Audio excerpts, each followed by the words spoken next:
You're listening to My Comic Life on the My Comic Life Podcast Network.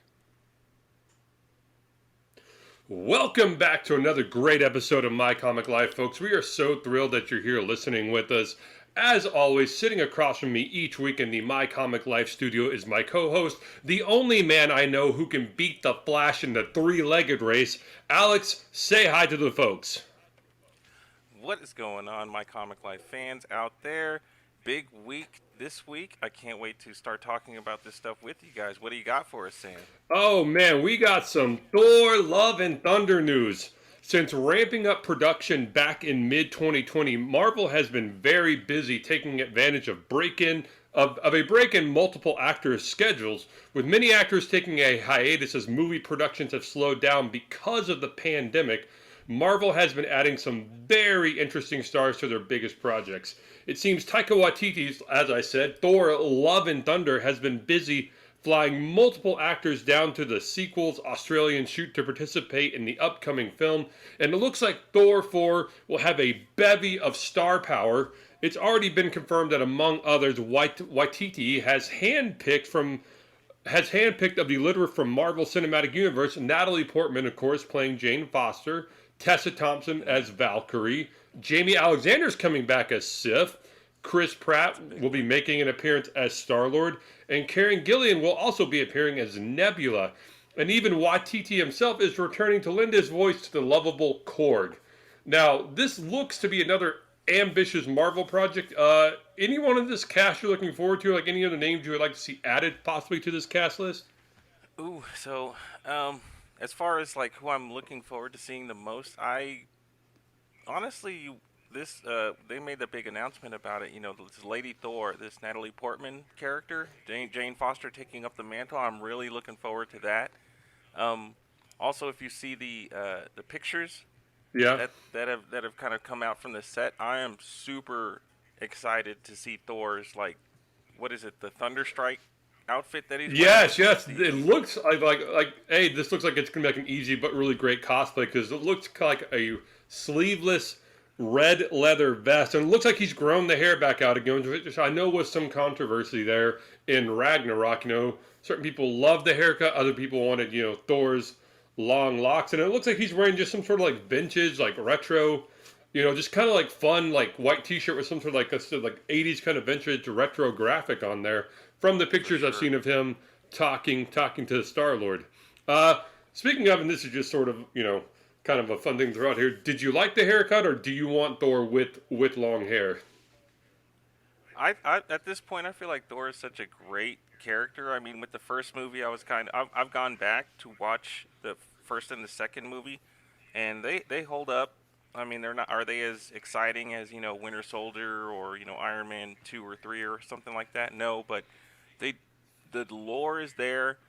The characters are fun, and, you know, Hemsworth does an amazing job as Thor. He gets better with every movie that he's in. I mean, he just gets the humor that, you know, and that soft reboot that Waititi did for Ragnarok was like, it's just like Thor is just at a point now where he is absolutely perfect. Like he like the character that Chris Hemsworth is playing is Thor in my mind. Yes, and as we've already said, you know, Natalie Portman is returning, and she's taking up the hammer in this one. It looks like Thor is holding on to the axe he got in Endgame, and, you know, Natalie Portman will be taking up the hammer of Thor and getting Thor's powers. And this goes along with a comic book version of a female comic book version of Thor that was in the Marvel comics. But also now we have Jamie Alexander returning as Sif. Do you think this is going to cause a love triangle, or, you know, like, will Jamie Alexander still be there to, like, you know, fight alongside him, and, you know, the love interest will pick back up between Natalie Portman and Chris Hemsworth? So if I had to pick, do I think there's going to be a love triangle? I don't know. That hasn't really been a thing in any Marvel movie. Like, they don't really focus too much on love stories. Yeah, I Marvel's think that's to like not really single out anybody in particular and just kind of make it more all inclusive. yeah. But Marvel's been pretty good about, you know, bucking those kind of, like, you know, normal stereotypes of, oh my gosh, you know, like two women fighting over a guy and stuff like that. And I don't quite see him going down that road again either. but I do think that if I'm putting my money on it right now, my Mm-hmm. Comic Life fans, you heard it here first. Okay, March 2021, Sif is gonna die. I'm letting What? you know right now. Yes, that's what I think that's gonna happen. I think it's gotta happen, dude. Dude, I was hoping that like they would find some way to like resurrect, kind of like they did in the comics from numerous times before, that they would find a way to like resurrect the gods, and that we might get a Sif in the Warriors 3 spin-off TV series or movie. I would take either one of those, you know. I just don't. I don't see it happening. Like I said, for some reason, I feel like Lady Sif is she's gonna bite the bullet here in this next. Somebody's got to go, dude. I know it ain't gonna be Star Lord. I know they just brought back Natalie Portman. I mean, and it better not be Valkyrie because she's one of my favorite. Oh my gosh, Tessa One of, Thompson rocks it as Valkyrie. Love her. like her chemistry with Chris Hemsworth is just like, and it's not even in just Marvel movies. I mean that Men in Black movie, while it was, did they quite? I mean, you're following Tommy Lee Jones and Will Smith. Obviously, you got some big shoes to fill, but I felt like they did a pretty good job on their own. They do good. Now, we were also treated to some other on-set pictures recently. It turns out the hilarious acting trope from Ragnarok will be making a return. Matt Damon as Loki, Sam Neill as Odin, Luke Hemsworth as Thor, and just this week they added Melissa McCarthy for Hela. Are you excited to like see this back? Like was that one of the more highlights of Ragnarok for you? How do you feel about the acting troupe coming back for this?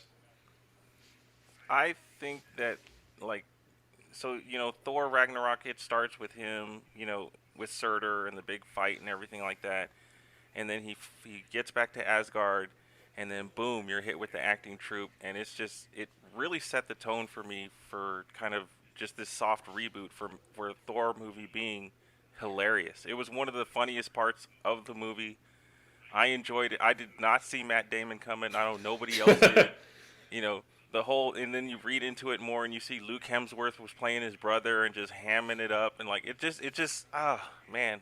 And then you add Melissa McCarthy, who, I mean, I gotta tell you, at the beginning I was not a big Melissa McCarthy fan, but like the more I see her, like the funnier she gets, and I feel like her as Hela being able to open the gate and really let loose and like make fun of somebody is just, that's gonna be really funny. Yeah, Really sidebar funny to here. watch. If you want to see a truly hilarious Melissa McCarthy film that's kind of like get you on the Melissa McCarthy train, go watch the movie Spy. Underrated, like made me laugh till I almost cried. Hilarious. Melissa McCarthy and Jason Statham, can't go wrong there. Yeah, that's the one with Jason Statham. Yeah, yeah, yeah. Oh my Oh gosh, man. so funny. Actually, you just kind of like, set off like a little light bulb in my head here. Like you said, Ragnarok opened up with him talking to Surtur about his life. I could see Ragnarok, or I could see Love and Thunder actually opening up with a recap of Ragnarok being put on by this acting troupe, and that's how Taika Waititi introduces this film and gets the audience caught up. It's just skip some big like Chris Hemsworth spinning on a chain and just go right to the acting troupe recapping the last film. That'd be really funny, and I hope they really do go that route. But so with this growing casting list that we keep seeing from Thor 4, are you missing anybody? The only people I'm missing, I kind of already stated, and yeah, they all got killed off in Ragnarok. But I really enjoyed the Warriors 3. Like I thought those guys were hilarious. Fandral and all those guys were just great, and they were fun. And I would love to see more character development out of those guys and just more stories. So to me, that's the only thing that's really missing. I think with bringing back Natalie Portman and Tessa Thompson and Jamie Alexander, and with putting in Christian Bale as God Butcher, the villain, I just don't see how this can get any bigger. Although I do follow Dave Bautista, friend of the show here, on Friend of the show, Dave Bautista. Yes, friend of the show, Dave Bautista. I follow him on social media, and I've seen him down there in Australia, claiming that he's filming as well. That like the Guardians are going to be in Thor: Love and Thunder. So The Asgardians of the Galaxy. yes, the Asgardians of the Galaxy are going to be making at least somewhat of an appearance. Hopefully they don't like overshadow this film, and hopefully But I think Taika is the type of director that will balance that out well. What about you? Is there any like villain or Marvel hero that you think would add to this film that's missing? Okay, so first and foremost, of course, Loki. Like, Oh yeah, no. I don't know. Oh yeah, Tom I mean, Hiddleston. is it? We've never had a Thor movie without Loki, Man, we and really they haven't. so that kind of it'll be real interesting. I mean, if he does show up somehow, some way, you know, ooh, I won't see it coming. If that could But be like the surprise cameo, or maybe like that, if this film does well, that could be like the teaser for Thor 5. If we get that far down the ladder, is like hopefully, man. the gods start reawakening. Like the Oh gods aren't yeah. really dead. So and like you, I like the Warriors 3. I felt like they weren't for what they were to the first, two Thor movies. They weren't given the correct, or at least to the first Thor movie. I don't think they were in the Dark World, but Oh no, they were they they weren't were given. they helped Yeah, that's right. They helped him escape. escape. Yeah, Okay, I remember now. So I don't think they were given the proper send off. It was just like, hey, what's up? Get killed by Hela. yeah, You but I know. mean, kudos to those guys for like reading into the script that they're only going to be in like 1.5 to 2 scenes, and they all showed up on the day to get killed. Yeah. You usually could have. Yeah. I mean, you gotta give it to him. I mean, But I mean, ego could have said, "Hey, man, you're killing me off." Like page 2 of this film, forget that. I'm not going to be in it. right, right. Cast somebody else. Yeah. But as far as the second person, man, I don't know how they're gonna do it. They probably can't do it, but Heimdall, man, like that was my Oh, dude, man. yeah, that one hurt. Yeah, You really can't have a Thor movie without Heimdall. So I'm also interested to know about who's going to operate the. Is there a Rainbow Bridge anymore? That's something these things I hope that they explore yeah, in because they're what, like they've purchased some land on like an island, in Yeah, they're at some island somewhere. I think off in the UK. I think, but I'm not positive. And I know in the comic books, I think um, Asgard ends up being in like Nebraska or Oklahoma, something like that. Bronxton, Oklahoma is where Yeah. Asgard reappeared in Come the on comic down. books. Come Yeah, on down. come on down to But Bronxton. Okay. but I don't know. I don't. I think the Bifrost was destroyed right at the end of The Bifrost was destroyed the. at the end of the first Thor movie. They were in the process of rebuilding it in the Dark World, Okay. but there were still some secret passageways off Asgard that only Loki knew to get around, the other kingdoms and other realms. So I guess basically it's with this everything that we've known so far about this movie is what. So we've got Natalie Portman as coming in as Lady Thor. So there's that storyline. Yep. We have Thor in his Thunderstrike outfit. Yeah. There's that storyline. And we also have Christian Bale as Gore the God Butcher. There's that story. Those are three separate like sagas in the Thor lore in Yeah. the comics. So I hope they take the best parts of them, and we actually we get something really special. I think Waititi he gets it a lot like the Russo brothers got it with Captain America. So I trust him completely, and I know he's going to give us a great show. Yeah, I'm excited. I'm excited. You can look. Supposedly, right now, it hasn't jumped its release date. You can look for Thor: Love and Thunder coming out February 11th, 2022. But stepping out of the Marvel realm for a little while and jumping over to a sequel that has been long, long, long, long in the works. If you checked out the cover of Entertainment Weekly this week, you'll see Space Jam, the sequel, Space Jam 2, was on the cover with LeBron James taking the place of Michael Jordan. And the Looney Tunes. The Warner Brothers project will be released July 16th in theaters and on HBO Max service. Co-produced by Ryan Coogler, director of Black Panther. Space Jam: A New Legacy stars LeBron James and Don Cheadle.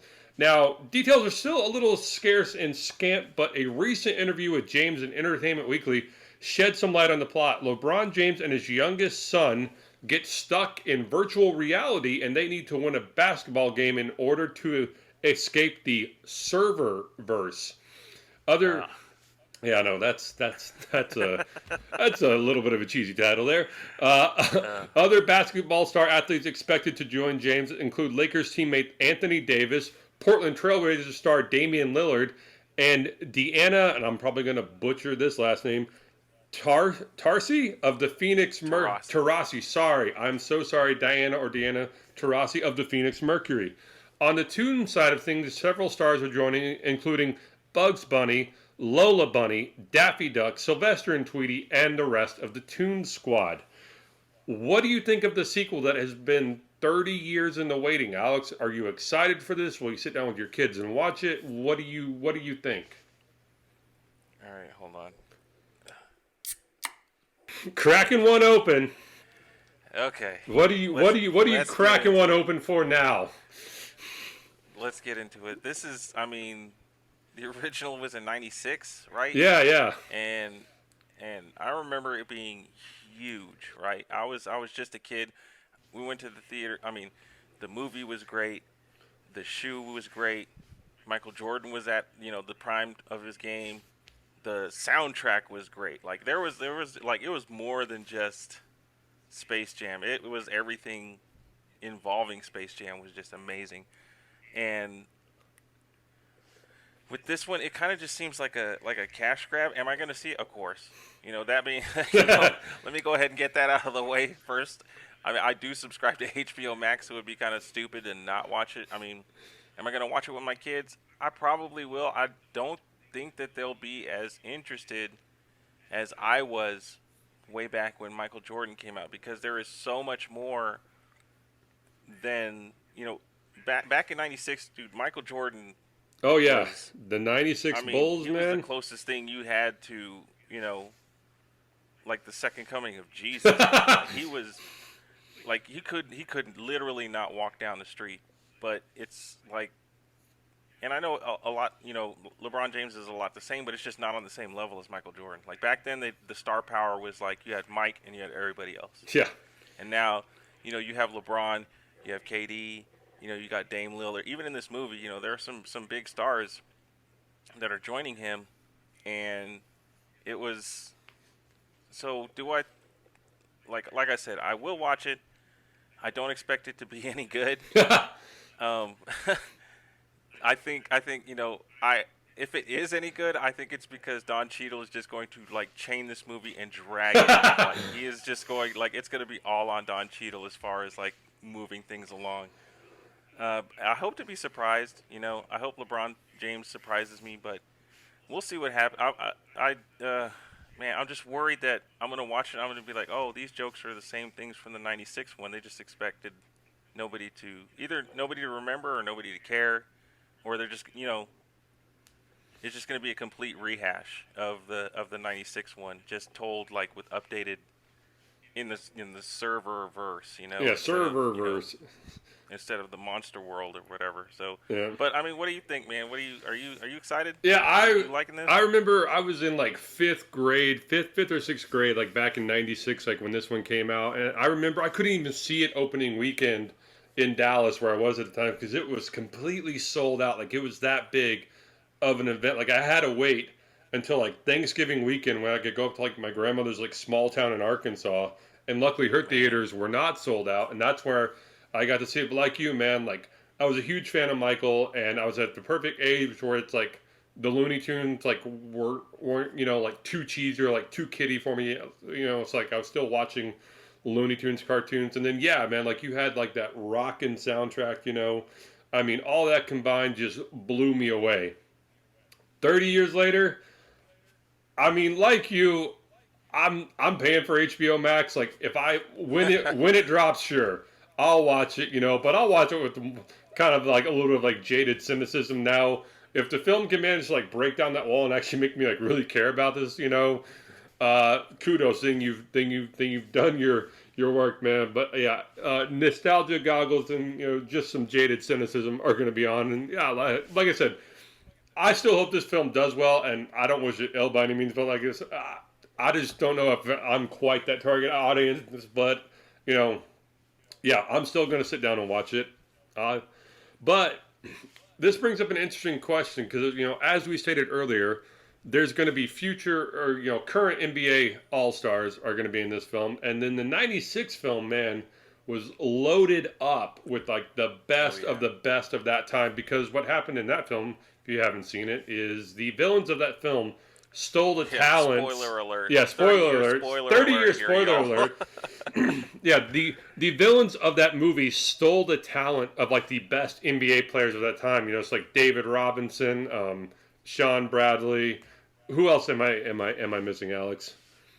You had Charles Barkley, Yeah, Charles um, Charles Barkley, Muggsy Bogues, Muggsy and Bogues, Patrick Ewing. yes, and Patrick Ewing, yes, yes, yes. Yes. So I got to ask you this question: who wins? Like, let's say that like Michael Jordan and the '96, you know, team of players you just listed went off against LeBron James and the NBA stars listed here. Who Oh, wins? Who wins?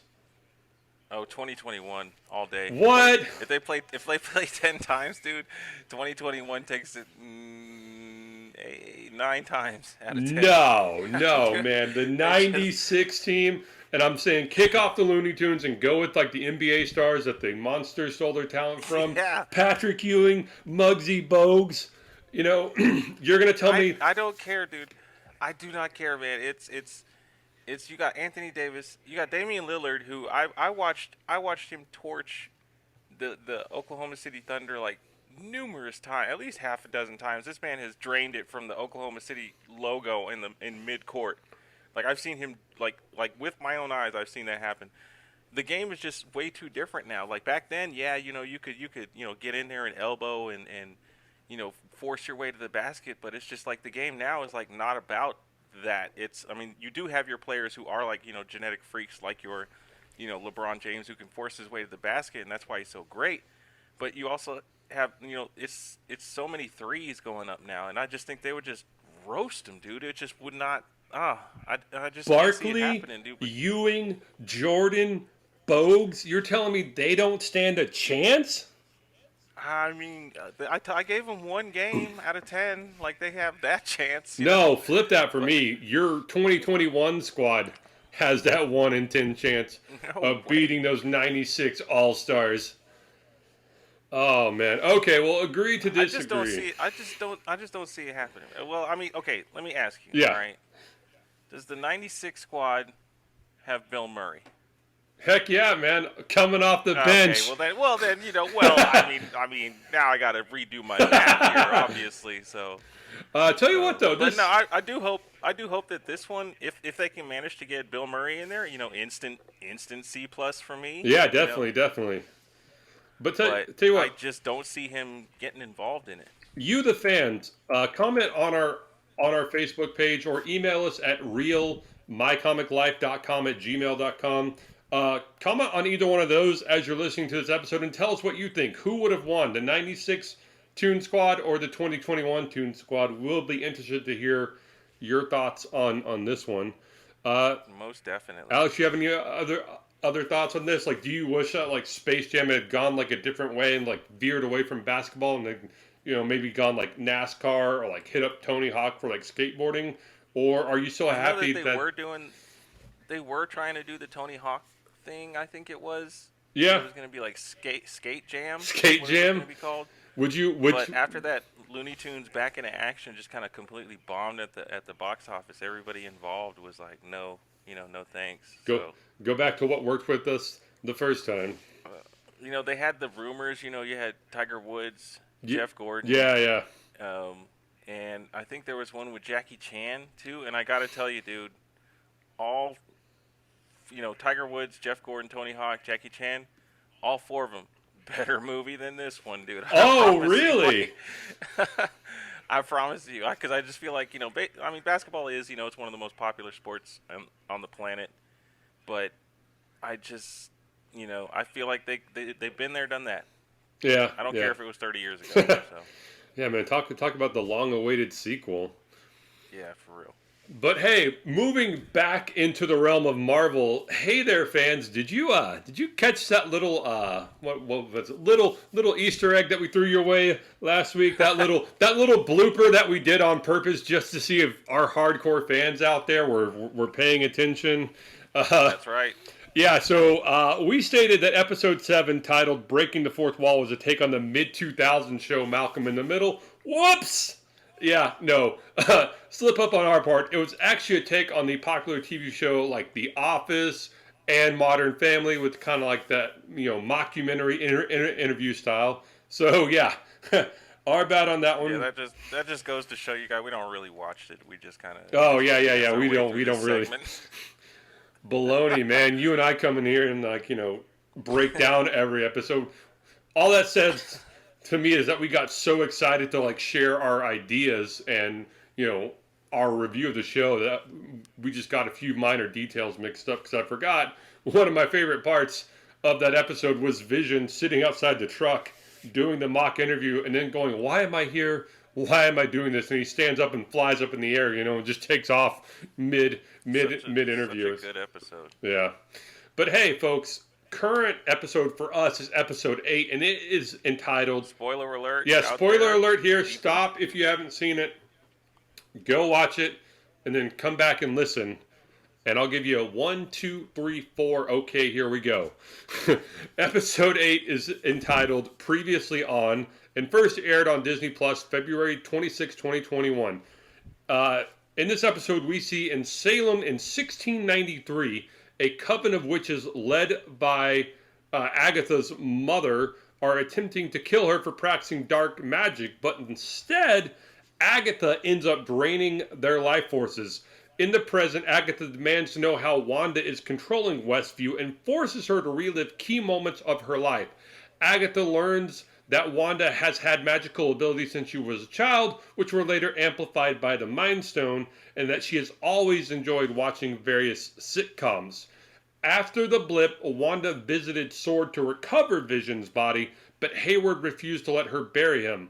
Unable to feel any life in Vision, she drove to a lot in Westview that he had bought for her before his death so they could live there together. And in a fit of grief, she manifested a house on the lot and a new version of Vision and extended the hex across the entire town. Now, Agatha concludes that Wanda possesses a legendary form of magic called chaos magic and dubs her the Scarlet Witch. In the mid-credit scene, Hayward activates the original Vision, now white, and blue resembles Vision's body. But yeah, like we said, he's a white bodied with a blue spot where the Mind Stone used to be. Um, Right. what were your thoughts on this episode, Alex? Was it too slow, too much of a recap, or did you like where it was? Oh man, this one was actually probably one of the better episodes for me. And I don't know if it was because they kind of went away from that, um, kind of being like a TV show, like a sitcom. Yeah, This was more of like your bread and butter, your Marvel production, is what I'm saying. You had the story, they followed it. There was no kind of weird like commercials or anything in the middle of it. It was just straight on, nothing but just story for you to just eat it all up. They had a little bit of action in it, and it was just full of like so much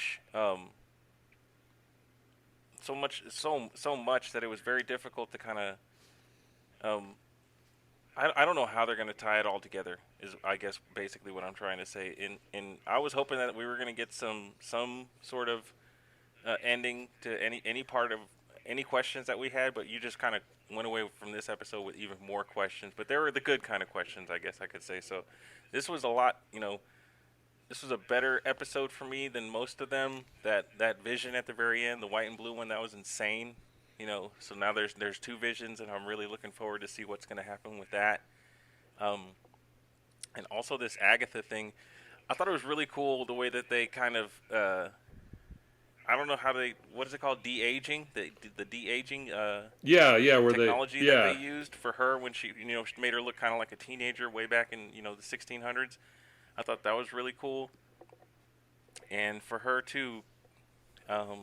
They actually said it. They said the Scarlet Witch. Yeah, I know So that was great to finally hear that, or to hear her dubbed the Scarlet Witch.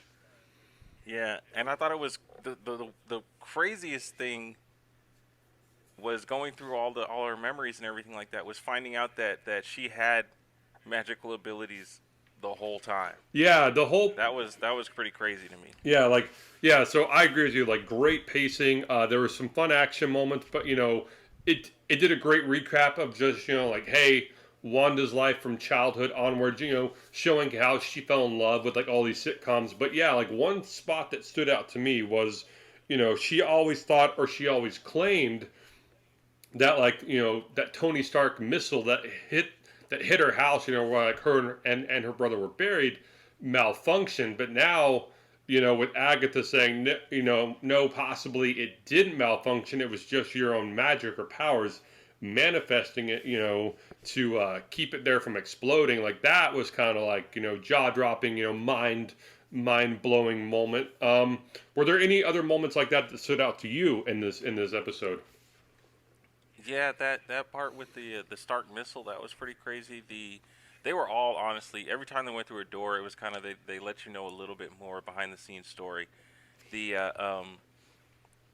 let's see, when they first exposed her to Loki's scepter, Yeah. that I thought that was really cool. And then when they looked back out on camera, it was like it was just a blip, and you didn't even see what, they couldn't even see what happened. But and then for this whole time you thought that she had stolen Vision's body, when in reality she created a Vision, dude. It was like that was the insane thing. Like I was watching it with my girlfriend Brittany, and I turned to her and I was just like, this is nuts. When she was, in her fit of grief, she was just creating this man out of just literally thin air. And the whole time I thought she had just stolen his body, and she was carrying around a dead body Vision. Because what was it, episode 3 or 4, where they give you that little glimpse of Vision, the gray Vision with the stone ripped out of his head, Yeah, and you yeah, think yeah. that she's just been, Sort of like a zombie you kind vision. of think that she's just been lugging around a dead body this whole time. But you come to find out he is like an actual, like, I don't know, for lack of a better term, like kind of flesh and blood, Yeah, no, like person. she created him out of sheer will and determination and love, if you will. Do you think we'll get a definitive ending, or will we have to wait until Doctor Strange and the Multiverse of Madness to really get, like the finale of this whole series, like wrapped up for us? I'm still holding out for Doctor Strange, man. I would love to see him make an appearance in this, especially considering it has to do with so much magic. Now we have two super powerful magical forces, and I can't see him not being on his radar. You know what I'm saying? So I would like to see Doctor Strange show up, and things kind of just get foobar, and you end up having to fix him in his movie. He's like, "Nah, come with me, Wanda. We'll fly to my movie and we'll fix this." Like, Come with me if so you want to live. yeah, So, but I mean, what do you think? You think we're gonna get a nice little bow on this, or you think it's just gonna carry on into the next movie? I would like to get like a nice little bow on this series, but kind of have like a question mark ending to this as well. So like wrap up the whole WandaVision thing, but yes, kind of a question mark ending that will make you like, that will like bridge a gap to Doctor Strange and the Multiverse of Madness. So yes, like wrap up 99% of your stuff, and then like leave like one door open, like leave one question unanswered that's going to point directly at Doctor Strange, and then like that's how I kind of wanted to go for myself That personally. that 99% is at the end, Yeah, yeah, or yeah, is it? yeah. Um, I couldn't even tell you. Like, I'm gonna have to go watch the finale before I can answer you as to like what that 1% question is going to be for me. But each week, as we wrap up here, we always rate the episodes. 1 to 10. One being Jersey Shore, and 10 being something Hey out of man, Jersey Shore wasn't out that of out of bad. out of this world. And so where does this fall for you? Like I said at the beginning, this is one of the better episodes for me. I know I've been kind of ripping on this show nonstop, and even some of the high points I've only given like maybe a B minus. So I have to give this one, I guess, a solid B. Maybe a B plus, but I'm not Oh, sure because I just kind of leave it open because I'm waiting for my action, dude. That's honestly what I'm waiting for is just the action. So I'd have to give this just a solid B. To this point, it's probably my favorite episode that I've seen just because of all the information that we got, and I honestly can't wait to see the episode 9 is right around the corner. I know you and I we're both gonna as soon as we finish wrapping this show, we're probably gonna go watch it. oh, for sure. So, but I mean, what do you think, man? Did you like this episode, Yeah, or is this one of the better ones? oh yeah, definitely like one of like one of the more standout highlight episodes for me as well. Like you, solid 8.9, almost crosses over into A territory, just falls a hair short. So yeah, like gets that 8.9 B plus rating from me. Like I said, great story. Great to see develop Agatha's backstory a little bit more. Great to possibly like throw in like, hey Wanda, you've had powers all along. Just the Mind Stone made them more prevalent or like more powerful. So I mean, and the introduction of like the White Vision with like the Blue Stone, and how is he going to Oh yeah, play into all of this? Like yeah, no, like that made this a really great, like well paced, fun, and exciting episode to watch. for sure. And I can't wait to to get into episode 9, which as I said, you and I are probably gonna watch as soon as we wrap up here. So you guys at home that are listening, you have 1 week. One As week. always, you have 1 week to get caught up because Yep. we will be covering it next week, and then we'll have kind of a lull And then we get as we into wait for the next Marvel property. And I believe Snyder Cut is supposed to be coming out in between the two. So yeah. you know, So we have Snyder Cut to look forward to, and then we have Falcon and the Winter Soldier kicking up here soon. So that will be fun to look forward to. But as always, folks, tell you what, email us ideas. Email us like, hey, we want to hear you debate, like top 10 favorite or who would win in a fight. And you can email us at realmycomiclife@gmail.com. Or, you can give us shout outs or suggestions on our Facebook page. We're mycomiclife at facebook.com. Is that still a thing? Or just search mycomiclife for facebook.com. We are posting episodes to our YouTube channel, My Comic Life, there as well. So listen there and share. Just spread the word, my friends. My Comic Life is back. But as always, this wraps up just another great episode of My Comic Life. Thank you, Alex, for joining me in studio, sir. always. And as always, folks, ditch the herd. Be a nerd. Stay strong out there, my friends.